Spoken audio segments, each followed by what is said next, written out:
Hollywood has been enhanced many times over its existence, but the most significant change is the introduction of sound to motion pictures. It has been known as the transition from old Hollywood to new Hollywood, and it made filmmaking a big money-making business that people all over the world want to be a part of. The talking motion pictures were a crucial turning point in filmmaking. They not only brought a different form of entertainment for audiences and new challenges for directors and actors, but also began a new Hollywood that created an entirely different cinematic experience. In the world of filmmaking, people had been trying to add sound to motion pictures since the very beginning. Even before there was an idea of using motion pictures for entertainment, a scientific experiment done by Edward Muybridge in 1872 used series photography. Series photography takes individual copies of each movement, and in this case, the results were said to be displayed with Muybridge tapping a hammer to depict the sound of the horse hooves hitting the ground. The first motion picture camera, the kinetograph, made by Thomas Edison in the early 1890s, was first intended to accompany his sound recording device, the phonograph. Edison and his assistant, William Kennedy Laurie Dixon, had many attempts of synchronizing the sound, but they found it impossible.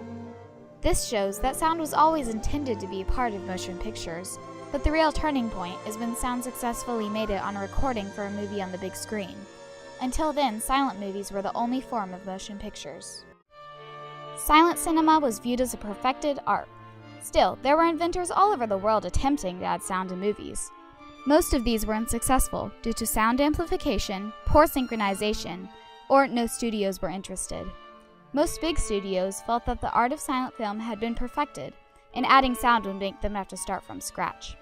A British documentary filmer, Paul Rotha, said it was a degenerate and misguided attempt to destroy the use of film. There were other inventions such as Leon Gaumont's chronophone, which was used to make short musical films, but never a full-length talking movie. Warner Brothers is the studio that lit the match. The Warner Brothers had been introduced to the talking picture technology made by Western Electric.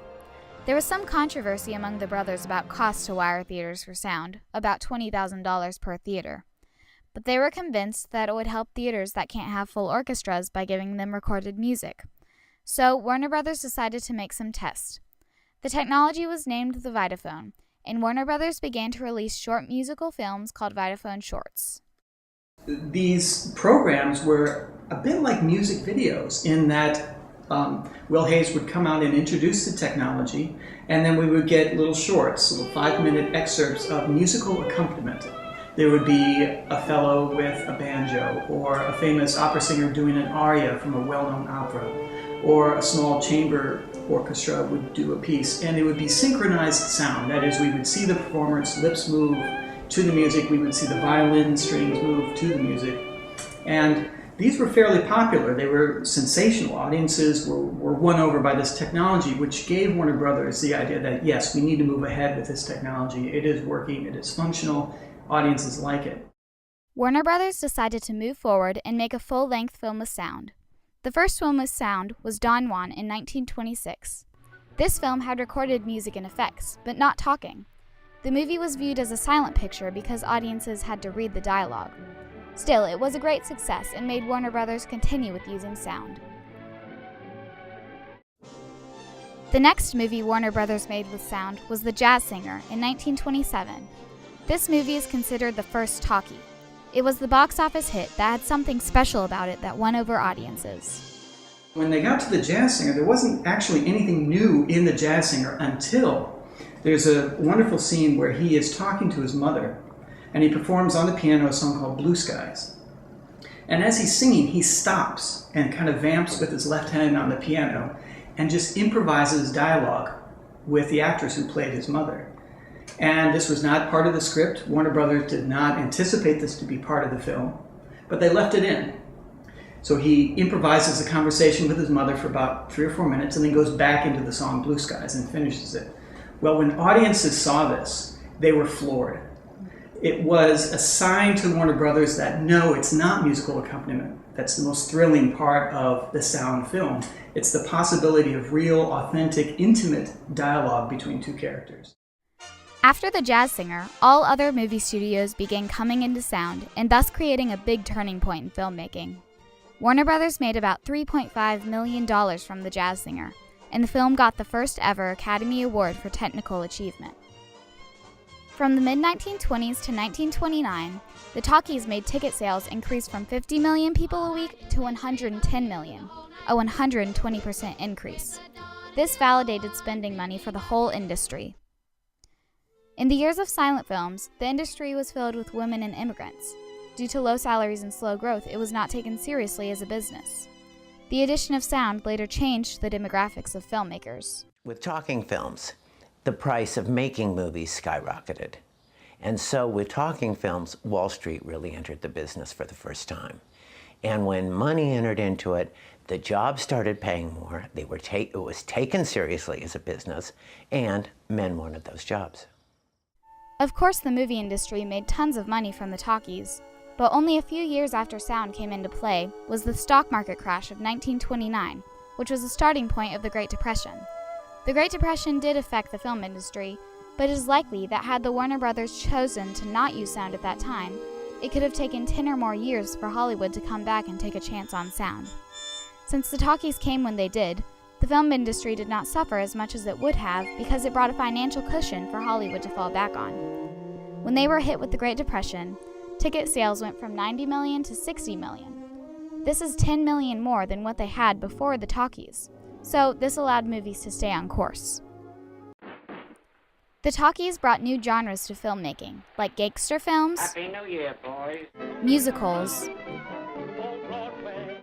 and screwball comedy. I often wish you weren't such a stinker. There were some bad things about the addition of sound. One is that the talkies were the last straw for many actors. Many comedians, such as Buster Keaton and Charlie Chaplin, relied on slapstick comedy rather than dialogue, which was the popular style because of the addition of sound. Also, these comedians mostly believed that the talkies were ruining the film industry. In 1929, Charlie Chaplin said, "Talkies are spoiling the oldest art in the world, the art of pantomime. They are ruining the great beauty of silence. They are defeating the meaning of the screen." Their careers generally faded away. Other actors quit or got fired because of this new technology for a variety of reasons. Some actors had career struggles because of their voice, such as Mona Rico with her accent or Dolores Costello and her lisp. Not all actors that left had a bad voice. Others were just old news, and the studios felt that the talkies opened an opportunity for a new style of acting and filmmaking, therefore introducing a new Hollywood. The talkies vastly influenced directors and filmmakers. During silent film, directors could shout out direction during the filming of a scene. But after sound came, directors, as New York Times writer Guy Flatley wrote, heard themselves being shushed by the newly all-powerful sound technicians. The cameras needed to be placed in soundproof booths that could not be as free as they were before sound was added. A successful movie director, King Vidor, said, "It was a good 10 or 15 years before we got back to where we had been at the peak of silent film, the mobility and expressionism that the silent camera had achieved. In the beginning, we figured that sound would be good for singing and dancing, since musicals were kind of unreal anyway, but we didn't see the need for it in drama. The minute dialogue came in, we were conscious of what was going to happen to the universal appeal of movies. Everything became too specific, and everyone had to speak in a certain manner."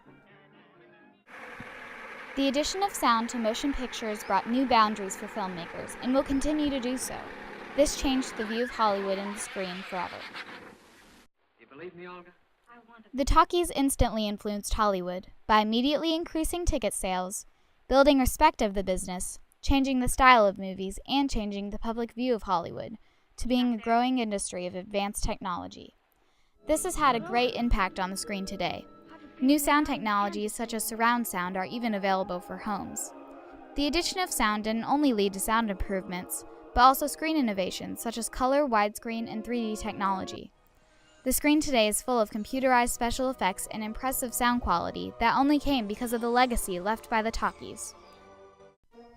The addition of sound to movies was an enormous turning point in the film industry and made a great impact on Hollywood in today's world. It was truly the loud killer of silent film. Feeling I'm happy again.